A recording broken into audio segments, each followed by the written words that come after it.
Gondal Saint મેરી school દ્વારા ગોંડલ શહેર અને તાલુકા એટલે કે ગોંડલ પંથકના 1600થી વધારે દીકરા દીકરીઓ અભ્યાસ કરતા હોય.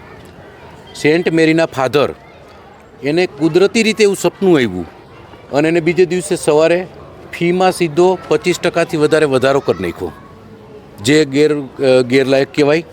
વાલીઓની ફરિયાદ અમારા સુધી આવી, ગોંડલ ધારાસભ્ય સુધી આવી, જેના અનુસંધાને આજે સેન્ટ મેરી સ્કૂલમાં અમે રજૂઆત કરવા આવ્યા હતા કે કોઈ પણ એફઆરસીનો નિયમ એટલે કે ફી નિર્ધારણ સમિતિ હોય એને દરખાસ્ત જે તે નિશાળે કરવી પડે.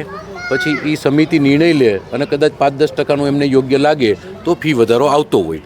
પણ સેન્ટ મેરીના ફાધરને મેં કીધું એમ રાતે સપનું આવે ને સવારે ફી વધારી દે, એના રોષમાં ખૂબ જ વાલીઓ હતા. તેના અનુસંધાને અમે અહીં આવી અને રજૂઆત કરી છે. આ સાથે રાજ્યના શિક્ષણ મંત્રીને, ઉચ્ચ અધિકારીઓને બધાને અમારા લેટર પેડ ઉપર અમે પોતે ફ્રન્ટલાઇનમાં આવી અને બધાને ઉચ્ચ કક્ષાએ રજૂઆત કરી છે.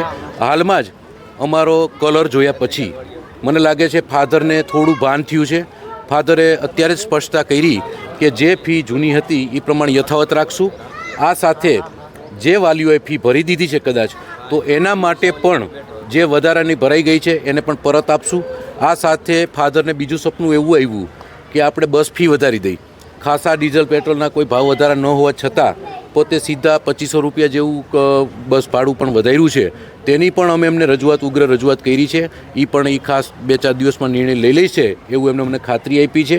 આ સાથે બીજું કે સેન્ટ મેરી સ્કૂલ હોય કે પ્રાઇવેટ સ્કૂલો ઘણી બધી જે મનમાનીતા બુક સ્ટોરમાંથી જ વસ્તુઓ લેવી, યુનિફોર્મો લેવા, દફતરો લેવા, આવી બધી બાબતની પણ અમે રજૂઆત કરી છે.